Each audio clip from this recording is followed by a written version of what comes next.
Santiago. Unang Kabanata. Mula kay Santiago, alipin ng Diyos at ng Panginoong Hesukristo. Ipinapaabot ko ang aking pagbati sa mga pinili ng Diyos na nasa iba't ibang bansa. Mga kapatid, mag-alala kayo kapag kayo'y dumaranas ng iba't ibang pagsubok. Dapat ninyong malaman na pinapatatag ng mga pagsubok ang inyong pananampalataya. At dapat kayong magpakatatag hanggang wakas upang kayo'y maging ganap at walang pagkukulang. Ngunit, kung ang sino man sa inyo ay kulang sa karunungan, humingi siya sa Diyos at siya'y bibigyan, sapagkat ang Diyos ay mapagbigay at di nanunumbat. Subalit ang humihingi ay dapat magtiwala at huwag mag-alinlangan, sapagkat ang nag-aalinlangan ay parang alon sa dagat na itinataboy ng hangin kahit saan. Huwag umasang tatanggap ng anuman mula sa Panginoon ang taong pabago-bago ang isip at di alam kung ano talaga ang ibig niya. Dapat magalak ang mahirap na kapatid kapag siya itinataas ng Diyos, at gayon din naman ang mayamang kapatid kapag siya ibinababa, sapagkat ang mayaman ay lilipas na gaya ng bulaklak ng damo. Ang damo ay nalalanta sa matinding sikat ng araw, nalalagas ang kanyang mga bulaklak, at kumukupas ang kanyang ganda. Gayon din naman, ang mayaman ay mamamatay sa gitna ng kanyang mga kaabalahan. Mapalad ang taong nananatiling tapat sa kabila ng mga pagsubok, sapagkat matapos siyang subukin, tatanggap siya ng gantimpala ng buhay na ipinangako ng Panginoon sa mga umiibig sa Kanya. Huwag sabihin ni numan na tinutokso siya ng Diyos kapag siya'y dumaranas ng pagsubok, sapagkat ang Diyos ay hindi maaaring matukso at hindi rin naman nanunukso ng sinuman. Natutokso ang tao kapag siya'y naaakit at nagpapatangay sa kanyang sariling nasa. Kapag ang nasa ay tumubo at nagugat sa kanyang puso, magbubunga ito ng pagkakasala. Kapag ang kasalanan ay lumala, ito'y hahantong sa kamatayan. Huwag kayong padaya, mga kapatid kong minamahal. Ang lahat ng mabuti at ganap na kaloob ay buhat sa langit, mula sa Ama na lumikha ng mga tanglaw sa kalangitan. Hindi siya nagbabago o nagpapakita ng bahagyamang pagbabago. Niloob niyang tayo'y maging anak niya sa pamamagitan ng salita ng katotohanan, upang tayo'y maging pangunahin higit kaysa lahat ng kanyang mga nilalang. Unawain ninyo ito, mga kapatid kong minamahal. Maging alisto kayo sa pakikinig, dahan-dahan sa pagsasalita, at huwag agad magagalit, sapagkat ang galit ay hindi nakakatulong upang ang tao'y maging kalugod-lugod sa paningin ng Diyos. Kaya't talikuran na ninyo ang inyong maruruming gawa at alisin ang masasamang asal, at may pagpapakumbabang tanggapin ang salita ng Diyos na itinanim sa inyong puso. Ang salitang ito ang makakapagligtas sa inyo. Mamuhay kayo ayon sa salita ng Diyos.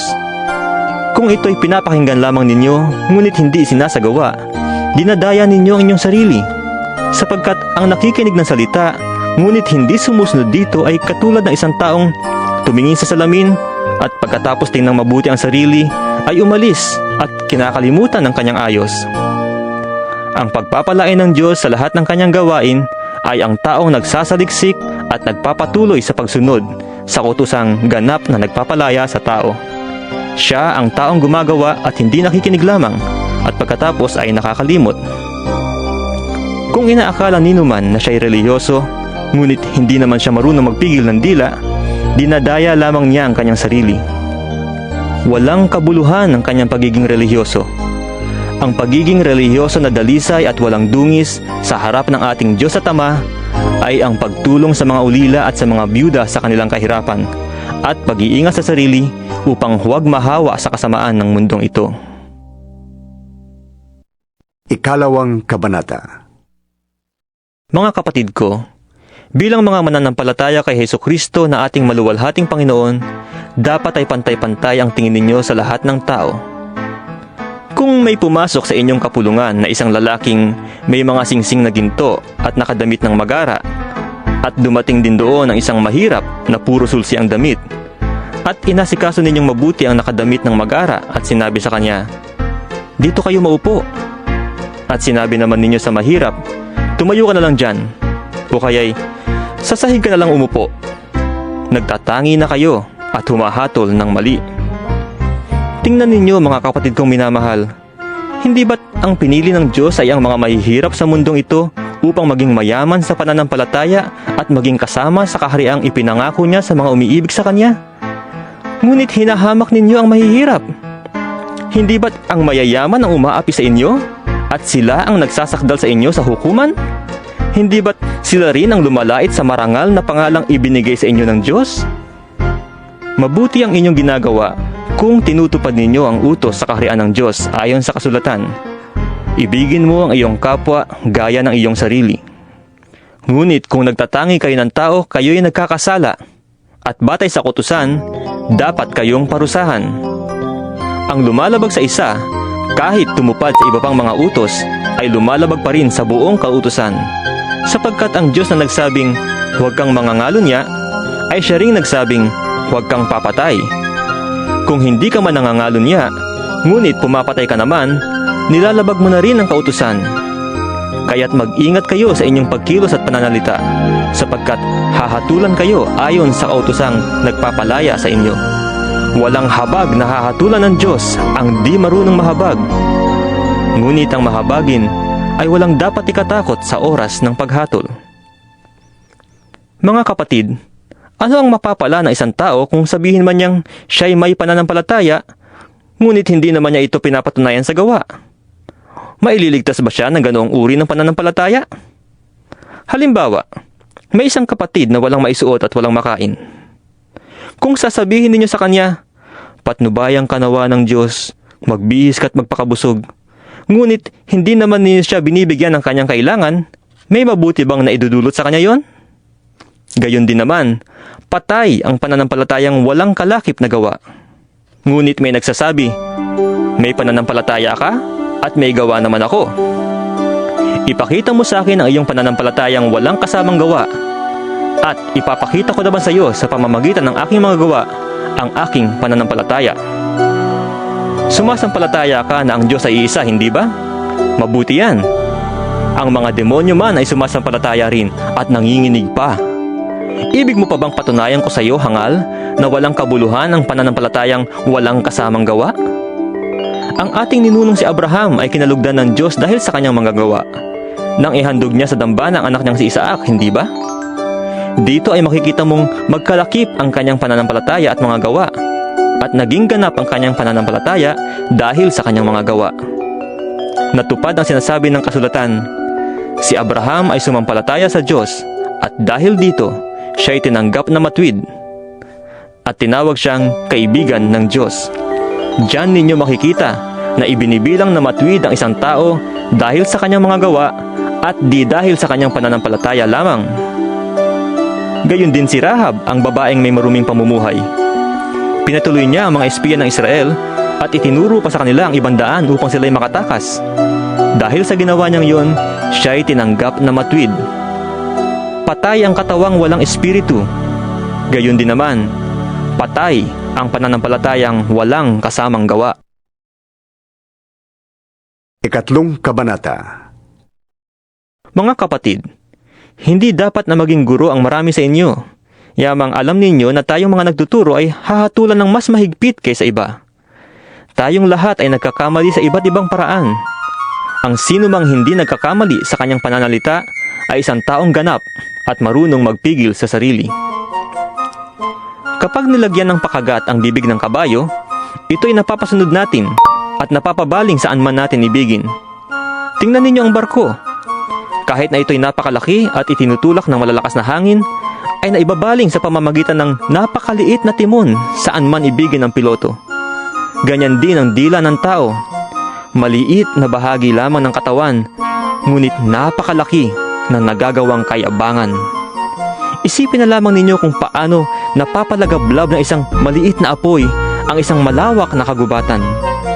Ang dila ay parang apoy, isang daigdig ng kasamaang nagpaparumi sa ating buong pagkatao. Ang apoy nito ay mula sa impyerno at sinusunog ang lahat sa buhay ng tao. Lahat ng uri ng ibon at hayop na lumalakad o gumagapang o nakatira sa tubig ay kayang pigilin at talagang napipigil ng tao, ngunit walang makakapigil sa dila. Ito ay kasamaang hindi mapigil at puno ng kamandag na nakakamatay. Ito ang ginagamit natin sa pagpupuri sa ating Panginoon at Ama. At ito rin ang ginagamit natin sa pagsumpa sa taong nilalang na kalarawan ng Diyos. Sa iisang bibig nang gagaling ang pagpupuri at pagsumpa. Hindi ito dapat mangyari, mga kapatid. Hindi lumalabas sa iisang bukal ang tubig tabang at tubig alat. Mga kapatid, hindi makakapamunga ng olibo ang puno ng igos o ng igos ang puno ng ubas. At lalong hindi rin bumubukal ang tubig tabang sa bukal ng tubig alat. Sino sa inyo ang marunong at nakakaunawa? Ipakita niya ito sa pamamagitan ng wastong pamumuhay na bunga ng kapakumbabaan at karunungan. Ngunit kung ang nagahari sa inyong puso ay inggit at makasariling hangarin, huwag ninyo yang ipagmalaki at huwag ninyong ikaila ang katotohanan. Ang ganyang karunungan ay hindi galing sa Diyos, kundi makasanlibutan, makalaman at mula sa diablo. Sapagkat saan man nagahari ang inggit at makasariling hangarin, nagahari din doon ang kaguluhan at lahat ng uri ng masamang gawa. Ngunit ang may karunungang mula sa Diyos, una sa lahat, ay malinis ang pamumuhay, maibigin sa kapayapaan, mahinahon, mapagbigay, mahabagin, masipag sa paggawa ng mabuti, hindi nagtatangi, at hindi nagkukunwari. Namumunga ng katwiran ang binhi ng kapayapaang itinatanim ng taong maibigin sa kapayapaan. Ika-4 na kabanata. Saan nanggagaling ang inyong mga alitan at pag-aaway? Hindi ba't nagmumula yan sa masasamang nasa na nasa inyong kalooban at naglalaban-laban?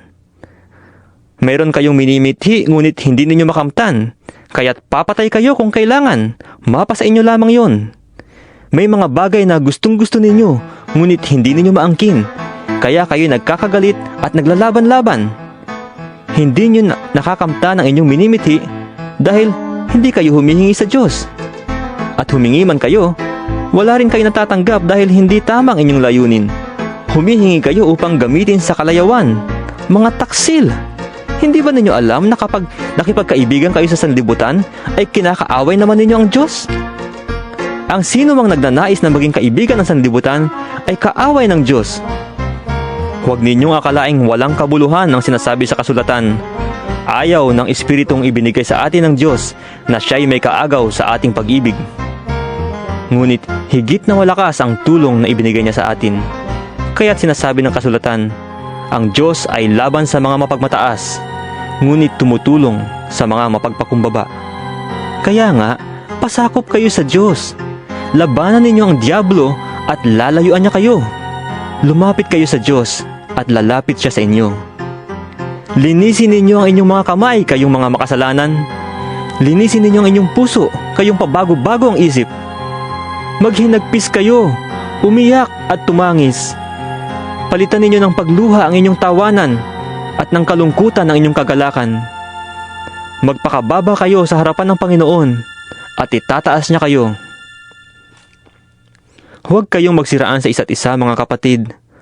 Ang namimintas o humahatol sa kanyang kapatid ay namimintas at humahatol sa kautusan.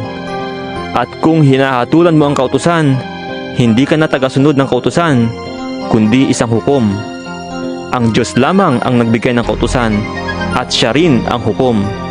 Tanging siya ang may kapangyarihang magligtas at magpahamak. Ngunit ikaw, sino ka upang humatol sa iyong kapwa? Makinig kayo sa akin, kayong nagsasabi, ngayon o bukas ay pupunta kami sa ganito at ganoong bayan at isang taon kaming titigil doon, mangangalakal kami at kikita ng malaki. Hindi ninyo alam kung ano mangyayari sa inyo bukas.